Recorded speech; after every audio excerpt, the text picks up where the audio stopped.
over the overthrow of democratically elected President Salvador Allende in 1973.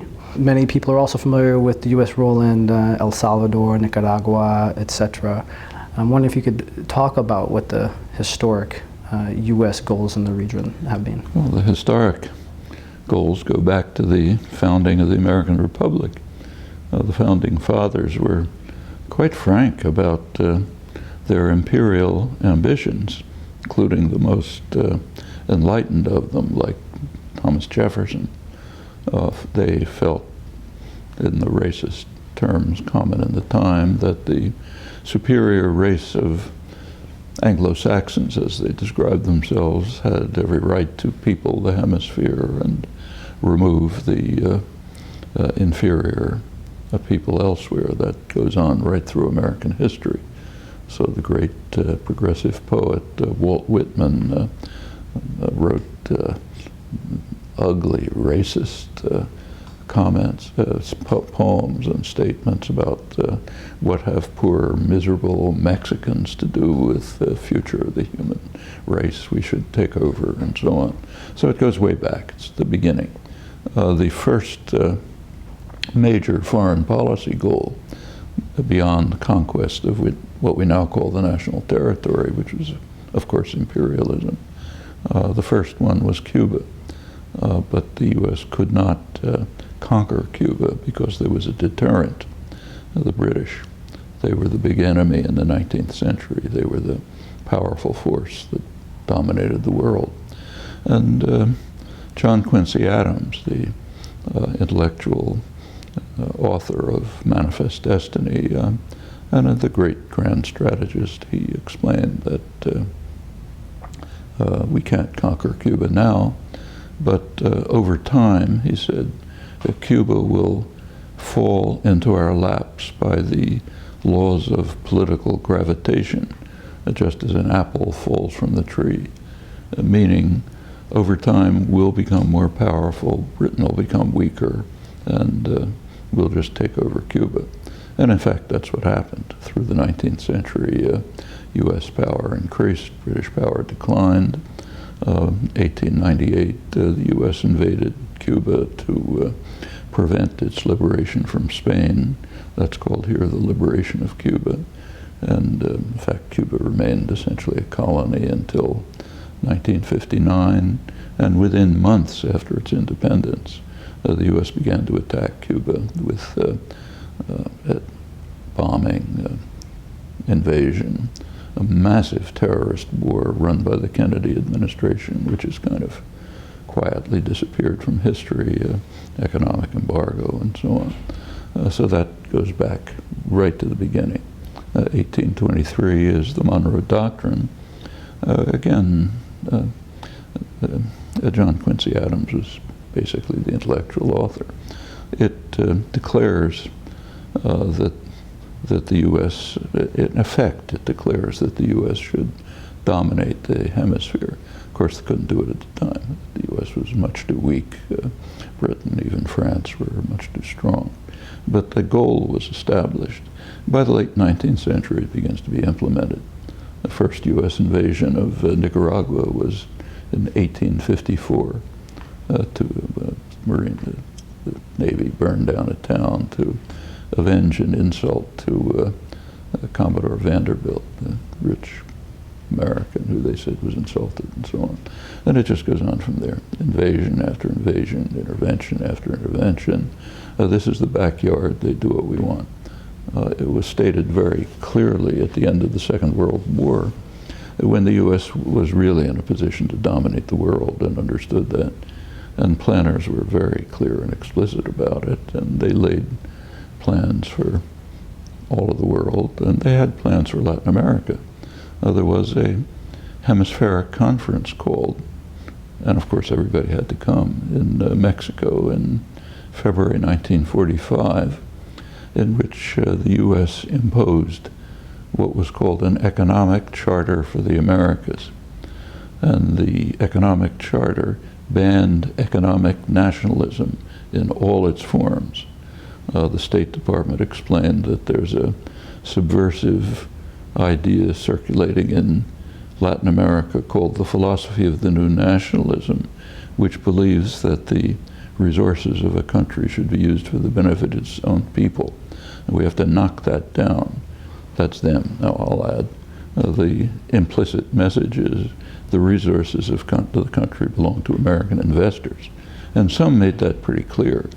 So George Kennan, who's one of the leading planners and considered a kind of a moderate, simply described the resources of Latin America as our resources. He says if our resources are threatened by irresponsible Latin Americans, then police repression and is a better alternative than freedom and democracy and so on. At the end of the Second World War, the U.S. wanted to break down other imperial systems. The U.S. was in a position of overwhelming dominance. And just like Britain a century earlier, when it was in a position of substantial dominance, it decided that it's a good idea to have what's called free trade. If you know you're going to win, you're in favor of free trade, of course always with reservations. In 1945, the U.S. was in that position, so it wanted to open other regions. The way it's put very altruistically, everything should be open for everyone. What it means in practice is everything should be open to us. So regional systems, imperial systems, should be slowly dismantled so the U.S. could have free entry into them, but with an exception. Henry Stimson, Secretary of War, said that we'll exclude what he called our little region over here, which has never bothered anyone. So there we can have a regional arrangement. So we'll just keep our little region over here, Latin America. And it goes on from there. I mean, but if you ask about the history, yes, correct at the beginning. And it's well known to scholarship that in the post-Stalin era, U.S.-run atrocities in our little region over here greatly exceed anything that happened in Eastern Europe. And fast forwarding to today, the U.S. is thawing, seemingly. It's Cold War era diplomatic relations. They seemingly are thawing the blockade of Cuba, the economic blockade. And I'm wondering what you can say about this change. Is this a change in goals, or are the goals the same and it's a change in strategy? It's much more significant than that. For the first time in 500 years, Latin America has begun to free itself from external imperial domination. Now, that's something that's happened in the last roughly 10 to 15 years, and it's a very significant development. The typical Latin American country, it's a variation, but the typical Latin American country has been governed by a tiny, Europeanized, mostly white elite, which has no responsibility for the population. These are potentially quite rich countries, but there's enormous misery and suffering and inequality. The elite was oriented towards their external masters. So your capital flowed abroad, luxury imports come in, send your kids to school in, France or United States or wherever. That was the typical structure. Very different, say, from East Asia. One of the reasons East Asia developed and Latin America didn't, though it had many more advantages. That's begun to change. In the last roughly decade or two, the Latin American countries have, first of all, begun to integrate, which is a prerequisite for independence. They've begun to separate themselves from imperial domination. That means the U.S. in the last century or so, and even begun to face some of their quite desperate internal problems with some degree of success. There's regression, failures, but some success. One result is the U.S. is no longer in a position to run Latin America. You can see it very clearly in hemispheric conferences. I mentioned the February 1945 conference. Latin Americans just did what they were told. There wasn't any question about it. 2012, there was a hemispheric conference in Cartagena, Colombia, which is the one remaining more or less U.S. ally, it could not reach any decisions. The reason was the U.S. and Canada were totally isolated on all issues. There were three major issues. One was admission of Cuba into the hemispheric system. The U.S. and Canada refused, everyone else wanted it. The second was decriminalization of drugs. The U.S.-run drug war has a devastating effect in Latin America. The problem is in the United States, not there. The demand is here. Even the supply of guns is here. So if you go to Mexico, the monstrosity, majority of the guns that are collected come from U.S. border states, where you can walk into a store and buy an assault rifle and hand it to your favorite cartel, narco cartel gangster. And it really is having a horrible effect in Latin America. So they want to cut it back in various ways. And the U.S. refuses. Canada refused. There was actually a third issue, though, less salient. The hemispheric countries, other than the United States and Canada, agreed to support Argentina's position on the Malvinas-Falkland War. The U.S. and Canada refused. So it just broke down. Now, the next hemispheric, the contrast to February 45 is pretty dramatic, and it reflects the changes that have taken place. The U.S. recognized that they've got to do something. There was a hemispheric conference in Panama summit, and it was realized that before that, the U.S. had to make some kind of gesture that would enable it not to be just thrown out of the hemisphere. So Obama made what the left liberal press calls a noble gesture of helping Cuba come back from its isolation and so on. In fact, it's the U.S. that is isolated, and it had to make some kind of a gesture to keep from being thrown out of the hemisphere altogether. So if we put aside the standard self-glorifying rhetoric here, Obama agreed finally to take some steps towards normalizing relations with Cuba. Some steps. The embargo remains. Bans remain. Cuban scholars cannot go to Harvard when they're invited because they're banned by the U.S. government, and so on. So it's still pretty harsh, but something had to be done. And that's reported here as a grand step forward. The way Obama put it was kind of interesting. He said, for 50 years we've been trying to bring freedom and democracy to Cuba, but our methods have failed so far, so we have to find some other way to achieve our, by definition, noble objectives.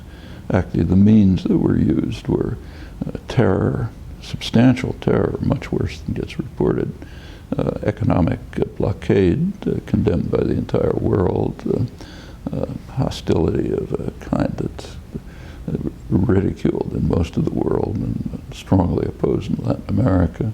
And now we'll try to find some other ways to achieve the same goals, which have absolutely nothing to do with freedom and democracy. Anybody with eyes open can see that. Just look at the governments the U.S. supports. I mean, this is not even a joke. But that's, those are very important changes. And the U.S. is no longer in a position to control the affairs of Latin America. Of course, it's still very powerful, but can't just control them. There still are coups. It's not over. So just in this millennium, there was an attempted coup in Venezuela in 2002, which was beaten back. The U.S. strongly supported it for the few days of the coup. There was a successful coup in Haiti, weakest country in the hemisphere. In 2004, the United States and France, the traditional torturers of Haiti, along with Canada, simply basically invaded, kidnapped the president, sent him off to Central Africa, refused to allow his political party to participate in elections. That's standard procedure. 2009, there was a military coup in Honduras, threw out the the president, who had some moderately progressive proposals. He was thrown out. Practically nobody supported it except Obama, who refused to call it a military coup, which would have meant ending military aid, and gave a kind of an aura of legitimacy to the elections under the coup regime. Very few countries did that. And Honduras quickly became one of the worst horror stories in the hemisphere. There's now much concern about immigration from Honduras. You know, why are people fleeing Honduras? Well, there's some reasons. So that still continues. There's also Paraguay. But it's not like it was. The U.S. just can't move in and overthrow governments. And it's switching to other means, economic means. One of the means is what are called free trade agreements. When a government and its intellectual class describes something in a uniform way, the alarm bells ought to go off.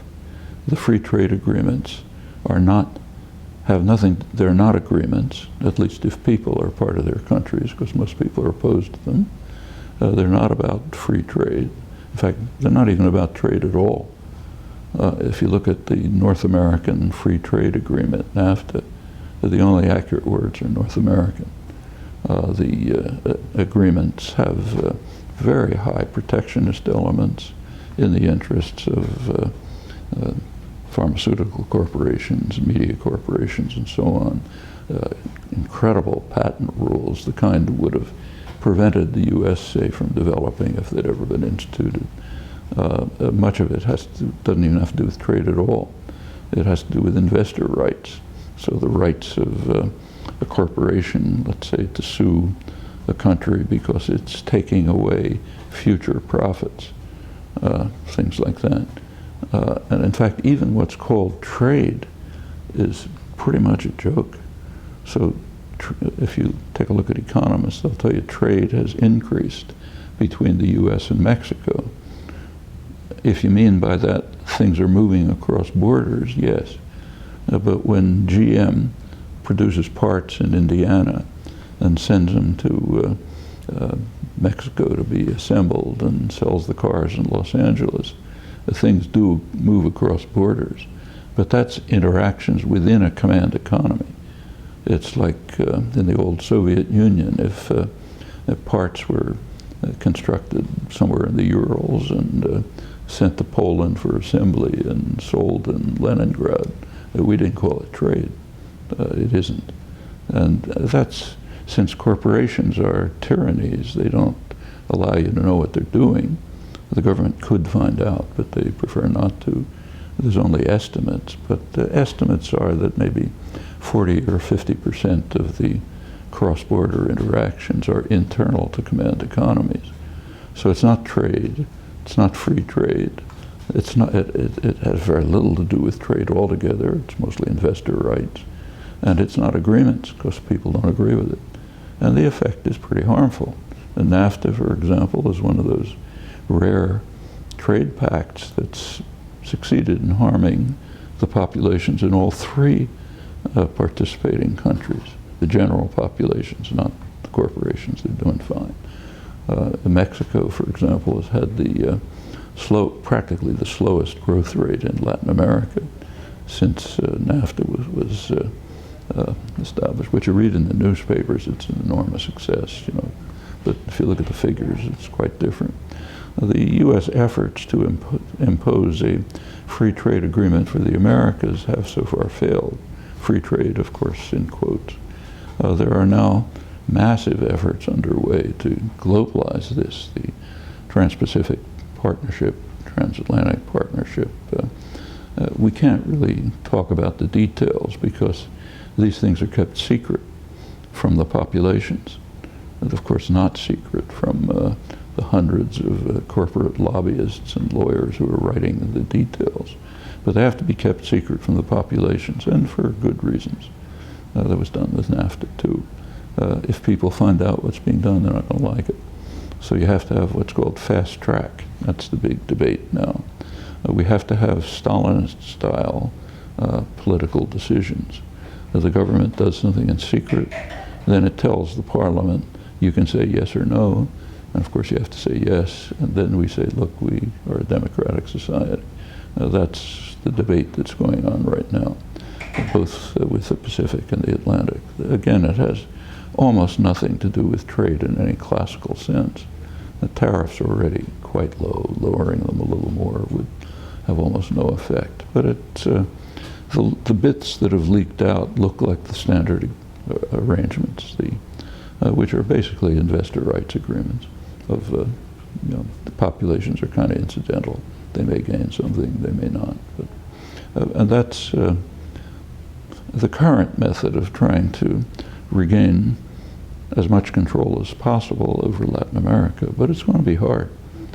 For one thing, a lot of their, I should say to the detriment of Latin America, much of their interactions are with China. That's harmful. What it means is that Brazil, say, or Argentina are oriented towards producing primary resources for China and accepting Chinese manufactured goods which undermine their own manufacturing industries. So they are not moving towards developing sustainable economies, but towards a kind of quasi-colonial relationship, which in the long term is quite harmful. Venezuela is an extreme case. They have not made any move towards extricating themselves from the oil-based, primary product-based economy. I think it gets maybe 95% of their income now, and that's in the long term disastrous. So there's plenty of problems in Latin America, but there's also great progress. The fact that they have extricated themselves substantially from imperial domination for the first time literally in 500 years, that's of major significance with all the problems that remain. One major obstacle is the economic powerhouse Brazil. And Dilma Rousseff was elected into a new term last year. I'm wondering what you make of these changes and Brazil as a continuing obstacle to U.S. goals in Latin America. Well, Brazil for a century has been described as the phrase that's used is the Colossus of the South, which would be a counterpart to the Colossus of the North, the United States. Now, that has yet to materialize, but potentially Brazil could be a major factor in world affairs, and to some extent it is. Under Lula, Rousseff, Brazil has begun to play a significant role, or attempted to play a significant role in international affairs, and the U.S. doesn't like it. And sometimes it's dramatic. So, for example, a couple of years ago, I think 2010, Brazil and Turkey made a deal with Iran, which would have settled any questions about Iranian nuclear ambitions, whatever you think of those charges. I'll put that aside. But whatever you think about them, this would have settled it. It was an arrangement for Iran to send its low-enriched uranium abroad to Turkey. And in return, the Western powers would provide radioactive isotopes for Iran's medical reactors. That's basically the terms. As soon as that was reached, there was bitter denunciation from Washington and reflexively from the media, which parrot the party line. How can they dare do this? They're undermining our diplomacy, on and on. Actually, the Brazilian foreign minister, a very serious person, Celso Amorim, was irritated enough by this so that he released a letter, a private letter from President Obama to President Lula da Silva, in which Obama had actually recommended this, presumably because he thought Iran would never accept and they'd get a propaganda point. That kind of, passed without very much comment. But this is the kind of intervention in world affairs that the U.S. definitely doesn't want. They're concerned about, the BRICS, of which Brazil is a significant, maybe one of the significant members.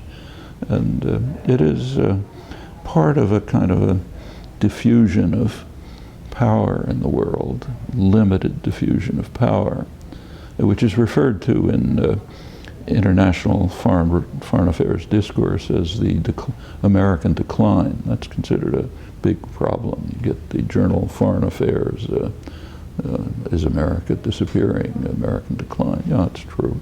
The United States has been declining since 1945. It reached its peak of power in 1945. There's been a steady decline since then. In the recent years, that decline continues and presumably will continue. But the U.S. still remains overwhelmingly the most powerful state in the world. There's no other country that can dream of having 1,000 military bases all over the world, or spend almost as much on the military as the rest of the world combined, carrying out aggression and terror all over the place. We have conflicts with China, a lot of concern about that, but it's off the coast of China, not off the coast of the United States. The United States is a victim of self-inflicted wounds, which are significantly harming the economy and the society in many ways, self-inflicted. But with all that, that's since Reagan, that's the neoliberal policies, comparable to Europe. But even with that, the U.S. remains, in realistic terms, the richest country in the world and has enormous advantages, huge space, internal resources, a homogeneous society, no threatening enemies, so on. So it's still a position of overwhelming power, but not what it was, and particularly with regard to Latin America. What are you hopeful about in Latin America moving forward? I think there have been quite hopeful developments in the last 10 or 15 years. Indigenous communities have begun to find a voice for the first time. In the countries with large indigenous populations, like Bolivia and secondarily Ecuador, they've had a substantial role. In Bolivia, they elected their own president. There are plenty of conflicts between indigenous people and the governments that they initially supported, not so clearly now, but that's an important step forward. And that's, in fact, that's a tremendous step forward for the entire world. It's a kind of incredible irony that all over the world, the leading forces in trying to prevent a race to disaster are the indigenous communities. I mean, anyone who's not living under a rock knows that we're facing potential environmental catastrophe, and not in the distant future. All over the world, it's the indigenous communities that are trying to hold it back. First Nations in Canada, indigenous people in Bolivia, Aborigines in Australia, tribal people in India. It's a phenomenon all over the world. Those who we call primitive are trying to save those of us who we call enlightened from total disaster. And it is incredible. I mean, just for example, every day has new evidence. A couple days ago, the IMF came out with a study on subsidies to fossil fuel industries. They estimate that about over $5 trillion a year are given by taxpayers to the industries that are dedicated to destroying human existence.